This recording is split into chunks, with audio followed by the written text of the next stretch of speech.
Awesome to welcome the founder and CEO of Basketball Science, Jack Van Deventer, to the Basketball Podcast.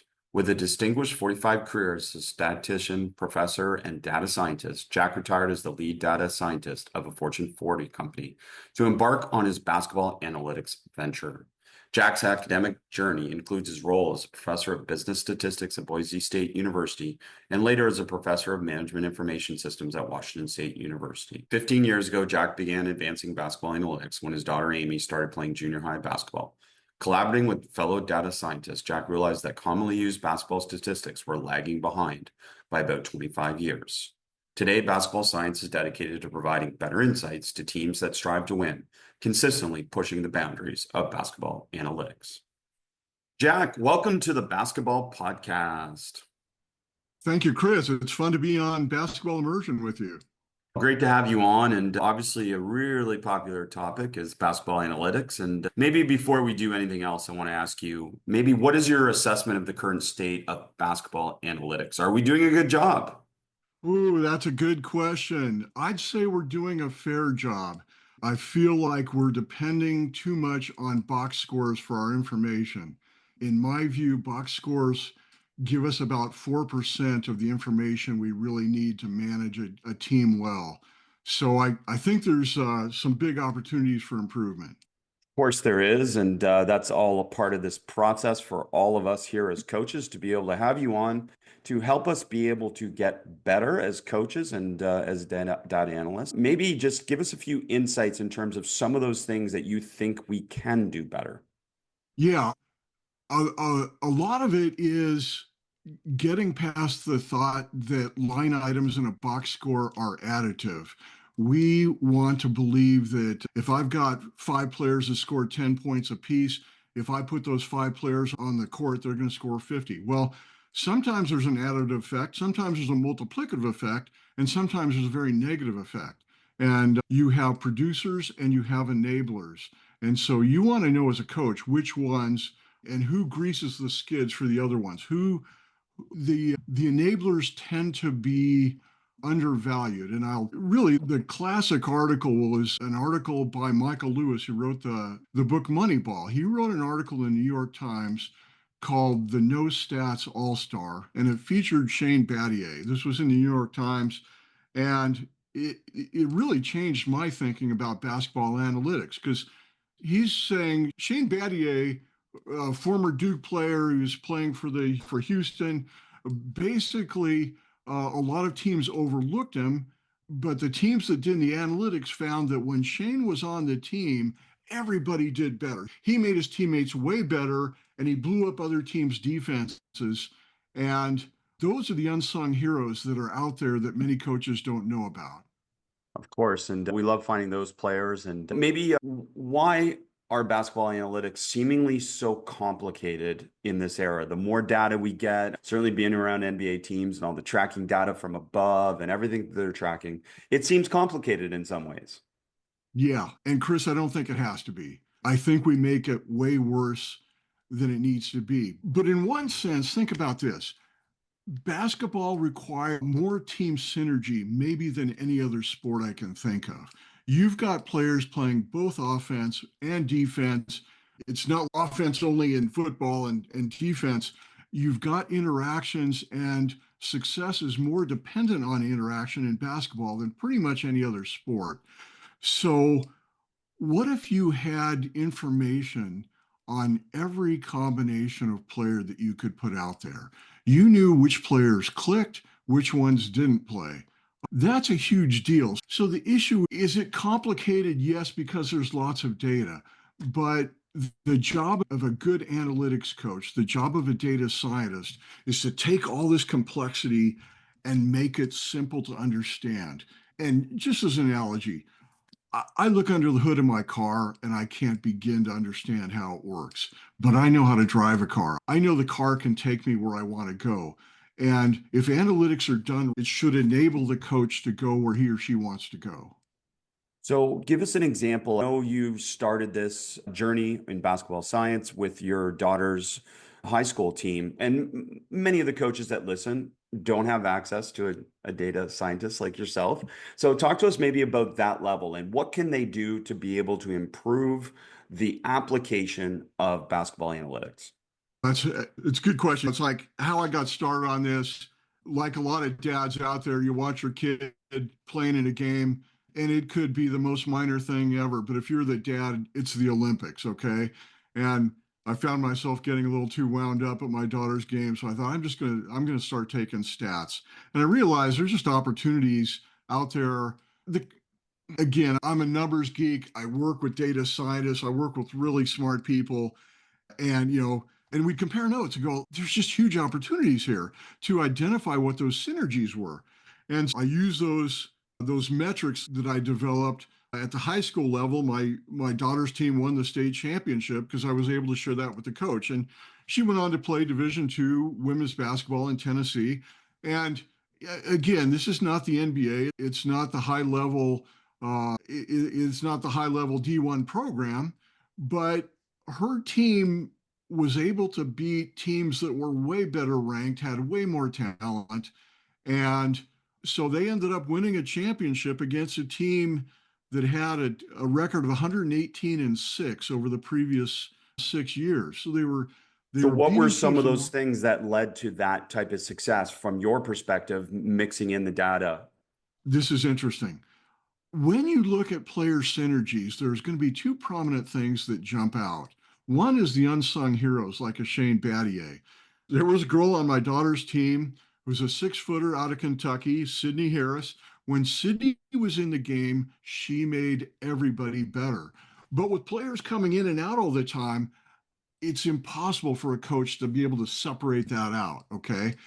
And at the same time, we had a big 6'4" girl who looked like she dominated the box scores, but the team honestly did pretty poorly when she was in.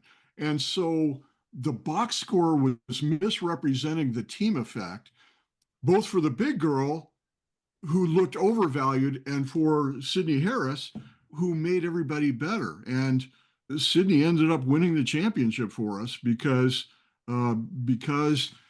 here's the thing. This is going to seem very non-analytical. The thing about Sydney Harris was huge likability. Her players loved her. They loved playing with her. They knew she had their best interests in mind. And if you don't think that has an effect on a team, it really does. So with Sydney Harris, how did the data reveal that she was more valuable? What are some of the actual analytics that revealed that she's more valuable than the player that filled up the box score? Good deal. I'm looking at every possible combination and I'm saying, how does the team do when Sydney's in the game? How does the team do when there was 14 players on that team? And I do this at the college level also. I'm ranking everybody. What is the team effect of this person? And it's not uncommon for a second string player to have way more of an effect than the coach realizes. And so the other thing is the coach says, look, here's my star center. Okay. Who makes my star center better? And so I will find out all the two-player combinations that all have the star center in them, and I'll rank them and sort them. And it shows immediately who makes the star center. So the star center may have an impact of, let's just say, 15 points per game. But when paired together with this enabler, the star center is the producer, the enabler together, now it's up to 25 points per game. And I should mention the stat that I use to measure success is how much score separation does any combination create between our team and the opponent? Because the goal is to win, right? And the way you win is by scoring more points than the opponent. So the goal of any coach is to maximize that score separation.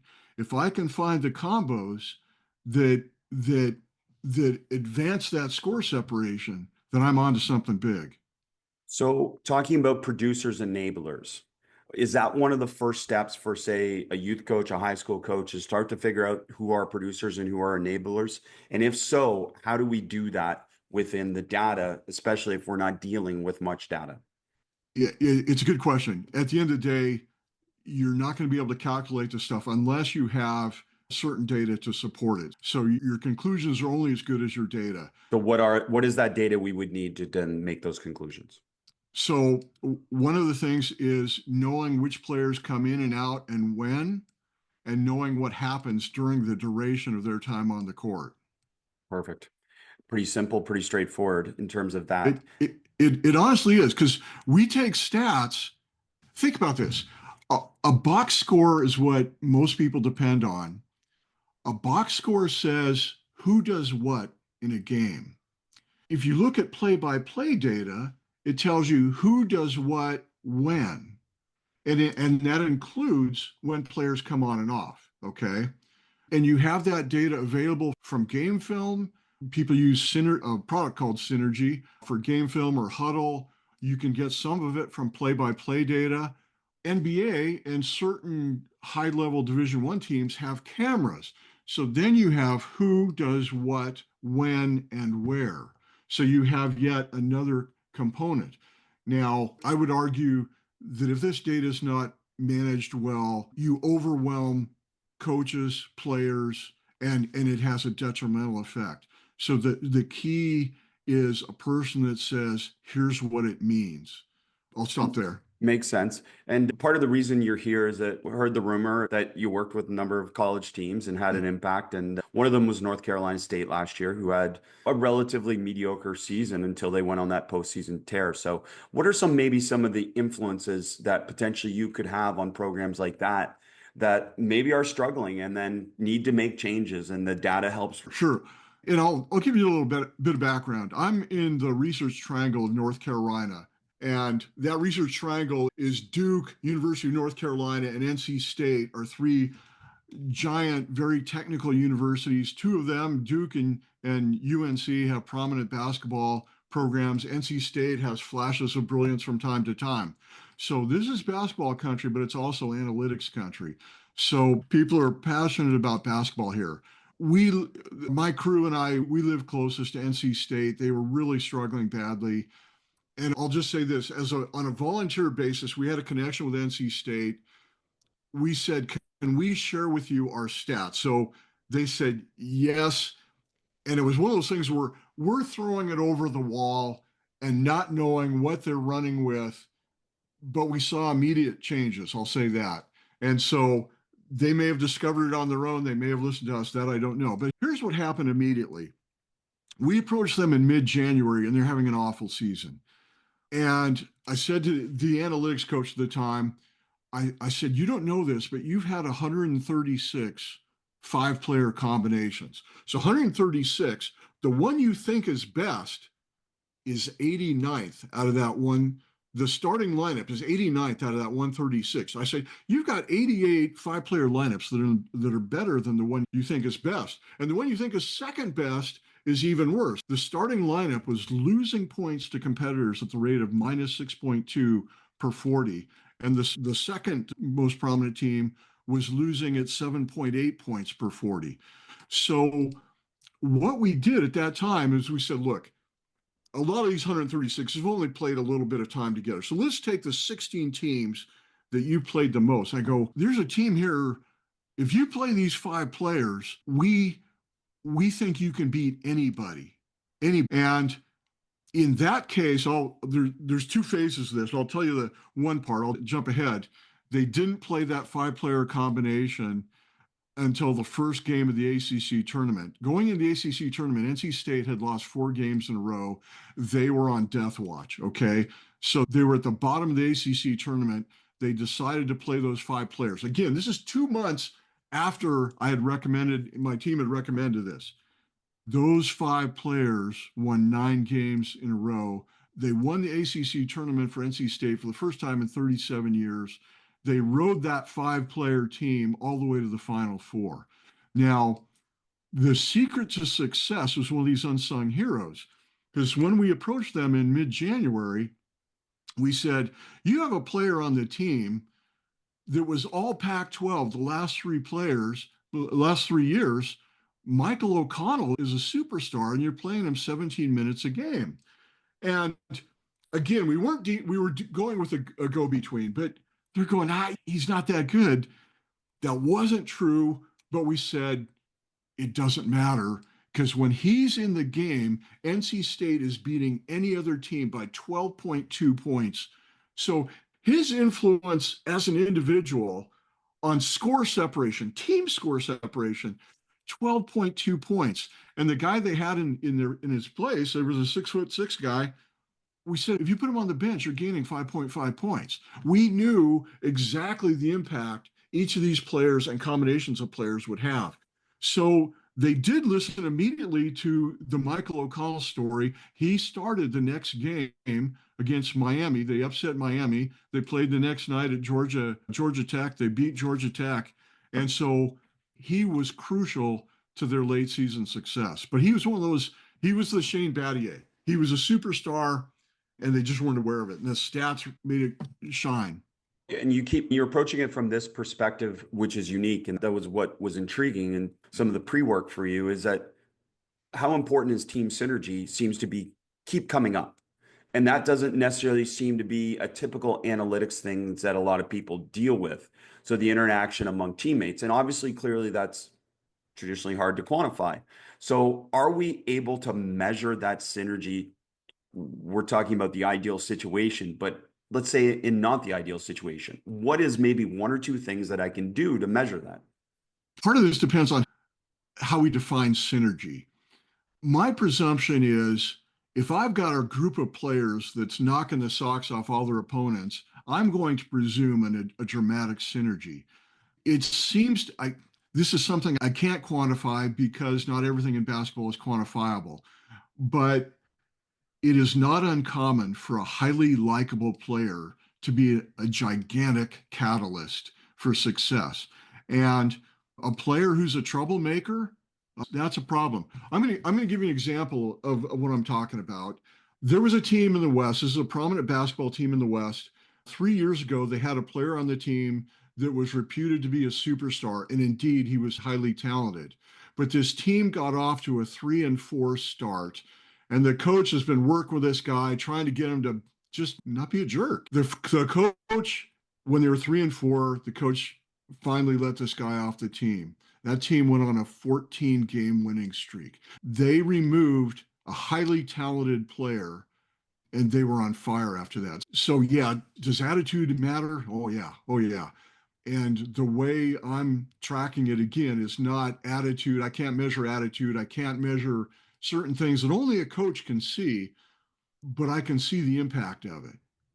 And a guy like Shane Battier, a guy like Michael O'Connell, somebody like Sidney Harris at the high school level or the college level, you get a player who's an enabler. Those enablers are invisible, but they're every bit as important as the producers.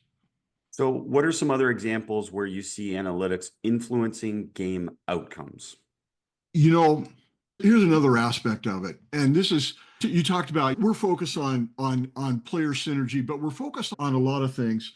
And we're really going against the grain of the conventional wisdom here. The conventional wisdom, Chris, I watch these Sloan MIT sports analytics shows, and I've probably watched 50 of them, general managers and head coaches, and even players talking about they're just overwhelmed with numbers. And one of them will say, okay, they told me that if I go to the left, I'm going to have 52% success. If I go to the right, I have 49% success. So I'm going to go to the left every time. The focus is on methods, the focus is on how. And is a good defensive team going to realize in about 2 seconds that this guy's always going to his left? Of course they are. And what we're arguing is the players are more important than the methods. The way we put it is the who is greater than the how. A good player can beat you 12 different ways. And so if you have the right combination of players that maximize that kind of productivity, that's an aspect of the game. So how this influences a coach is instead of saying, what we have is a lot of coaches saying, hey, I've got my offense, I've got my defense, I'm going to recruit my kind of guys. But at the end of the day, I'm going to force fit my players into my scheme. And what we're revealing to the coach is the group of players you have these unique talents and unique abilities. You might want to orient your offensive schemes to maximize their God-given giftedness and go with the grain instead of making them fit into a scheme that may not be natural for them, if that makes sense. It does make sense, and it speaks to obviously understanding your players, understanding who they are, and you put it in terms of producer and enabler, just the importance of that alone to not devalue the person that doesn't score maybe as much as some of the others in that easiest sense to understand it. Bring it home a little bit even more for us. How does an average coach use analytics to win, even if they're not a math person? It depends. They have somebody who can decipher large volumes of data for them. At the end of the day, Let's start with the I'm first scenario where they don't. okay. Here's a key thing. Let's say you say we've got high school coaches or college coaches who don't have analytics people, and that's fine. The key thing to remember right now is you want to understand the context of your stats. And let's say you have a player scoring 12 points a game and he's playing 30 minutes a game, and another player only scoring 6 minutes a game or 5 minutes a game, but they're only playing 10 minutes a game. Per game stats, the broad issue here is what is the context of these stats? Per game stats are highly biased toward those who play the most. Now, the coach may go, I'm playing my best players the most. But part of what you want to know is the rate at which they score. Now, you may have some bench players that are scoring at a very high rate. Sometimes that means they're playing in garbage time against the third string. Okay, that's pretty easy to account for.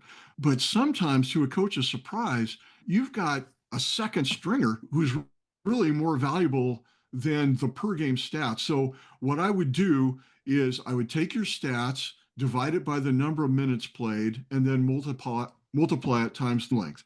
So you got stats per minute times the length of the game. So in high school, you're going to multiply that times 32. So you get basically a per 40 minutes of playing time, because everybody, well, in college, it's per 40 minutes of playing time, because conceptually, what a good player would do if they played all 40 minutes. In high school, it'd be scaled to a 32-minute game. In the NBA, of course, 48 minutes. So get the context right. Get the scoring or rebounding or turnovers per 40 minutes in college, 32 minutes in high school. And that's your first key. The next key is do the same thing with plus minus, but plus minus, just like everything else, is highly biased toward how much time. So you want to do your plus minus per amount of per 40 minutes in college, for example. So that way you have a standard that goes across from your most played player to your least played player. They are all measured on the same standard. Otherwise, you have a highly biased standard toward those who play the most.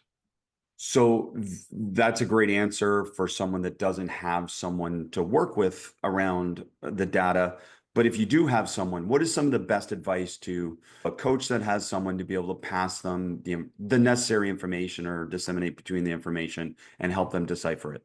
The main thing is to help the head coach, go where he or she wants to go. If you can provide insights, because there's so many interactions, there are literally tens of thousands of combinations. If you can cut to the chase and say, Coach, you want better 3-point shooters against the zone. Here's our best combination of 3-point shooters.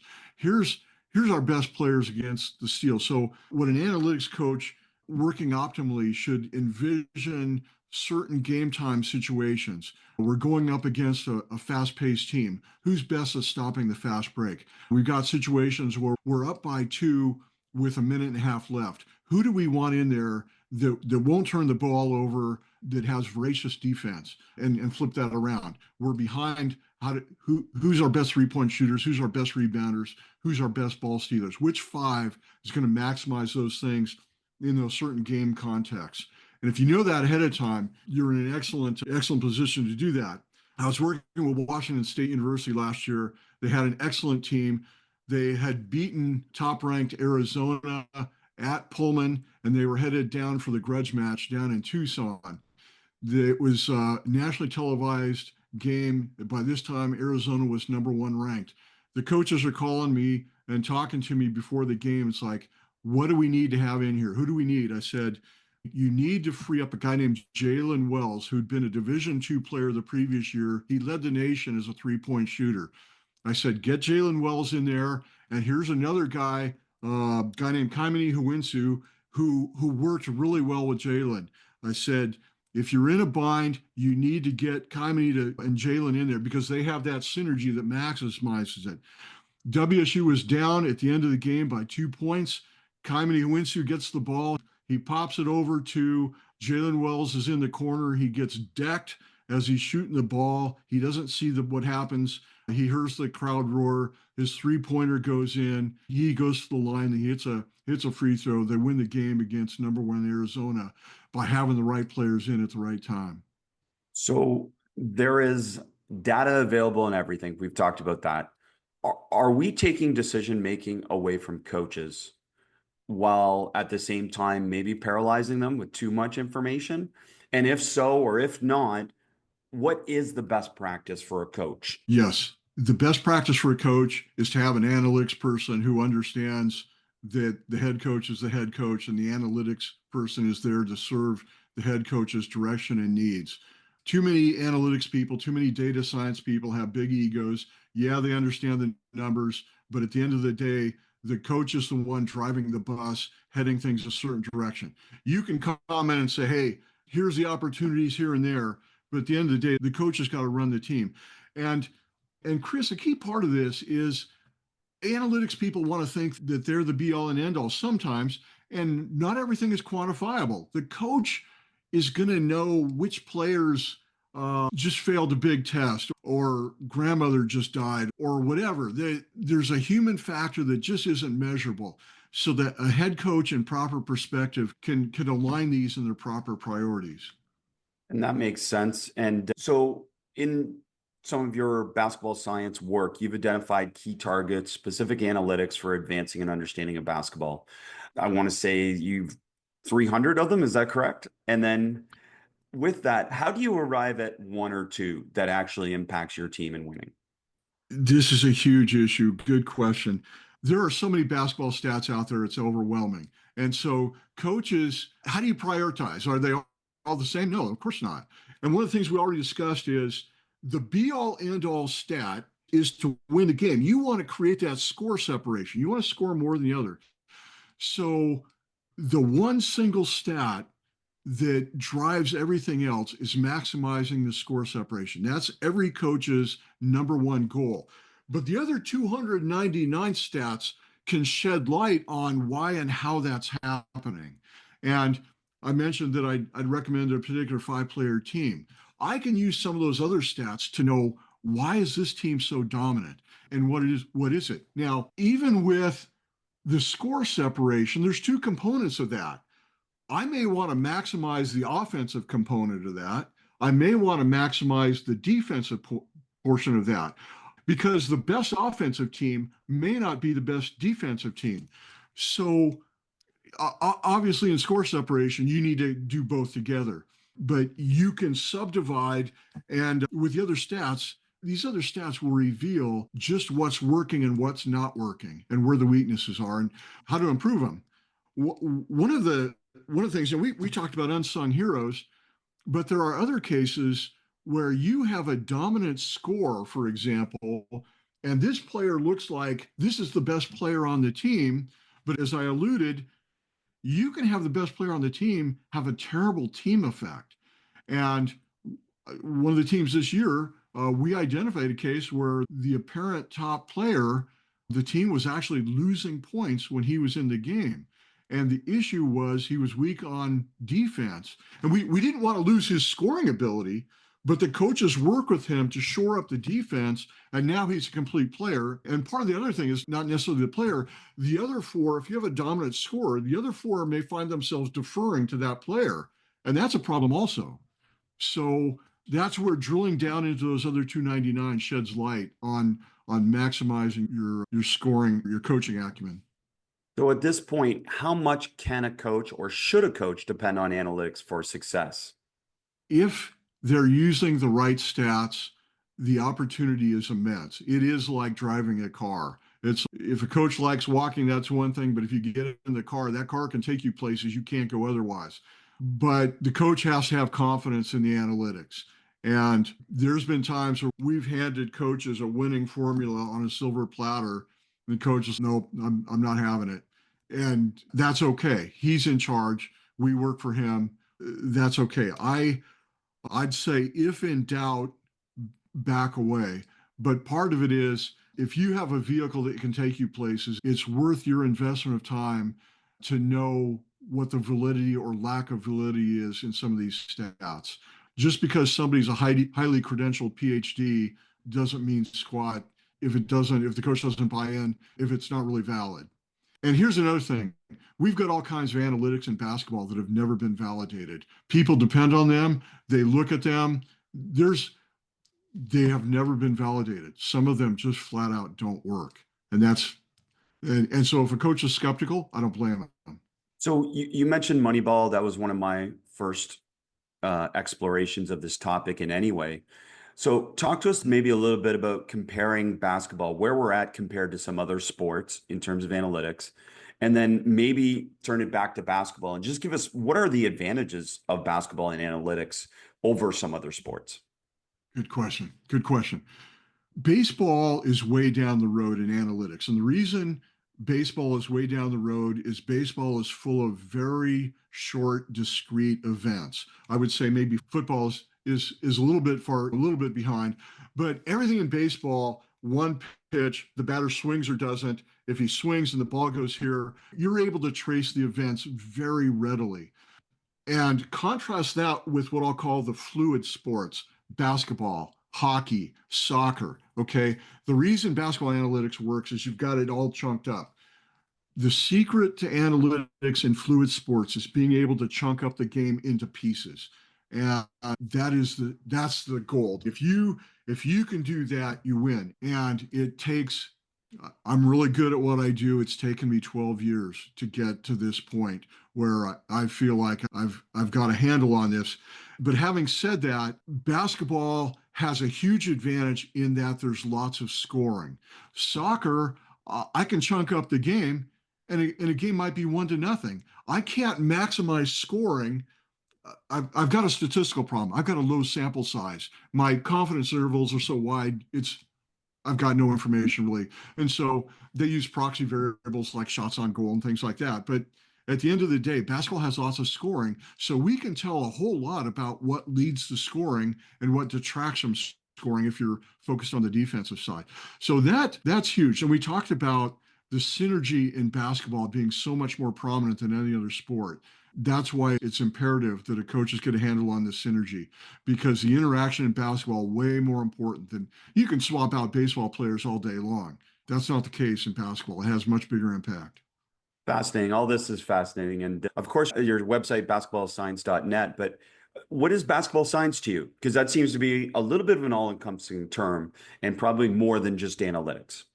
Yeah, we invented the term basketball science.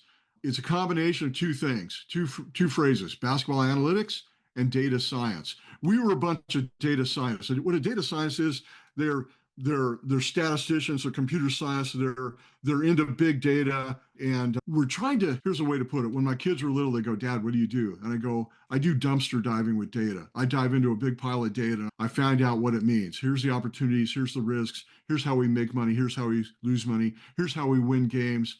And so we wanted to combine the basketball analytics with the data science because that adds layers of understanding to what a coach can do. So just in wrapping up, the math is the math. We all accept three is worth more than two. So the question is, what is going to be next in basketball analytics in your mind? What are some areas that you and others that are doing this work are going to dive into to help us push basketball even further into a Wow. better place? I could spend a whole hour on this question alone. I'll keep it short. The big problem right now in analytics is that they're trying to take all the box score stats and jumble them into a pile and say, what does it mean? But all those stats, they conflict with each other mathematically. And so at the end of the day, because points matter, there's two things that matter. Here's where basketball analytics needs to go. We need to identify shooting quality, shooting precision, and shooting quantity. Okay. The team that, and I'll just cut to the chase, we're going to release two metrics. One's called overall shooting percentage, which gives us a shooting quality metric.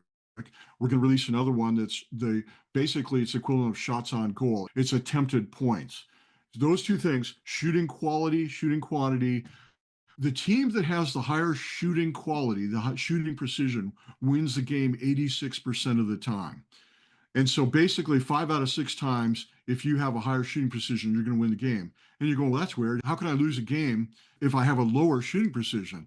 And the answer to that is you've shot more.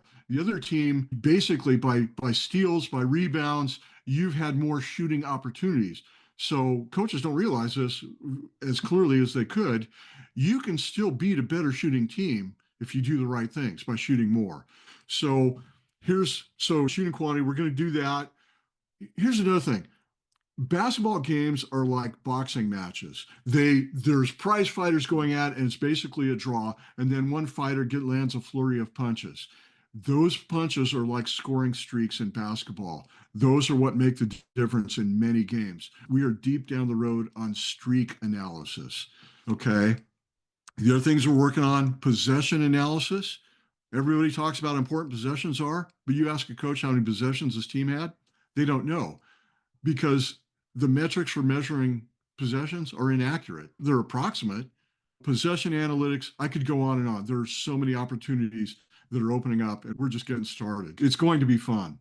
It's going to be fun, and you're making it fun for all of us by helping us understand the data a little bit more. So thank you for sharing with us here. And obviously, coaches, go check out basketballscience.net. Some great and interesting questions and resources presented there. And really enjoyed that, Jack, and enjoyed getting to know you here. Thanks for sharing the game with us. Chris, thank you. And thanks for all you've done on Basketball Immersion. It's just an amazing podcast. Keep up the great work.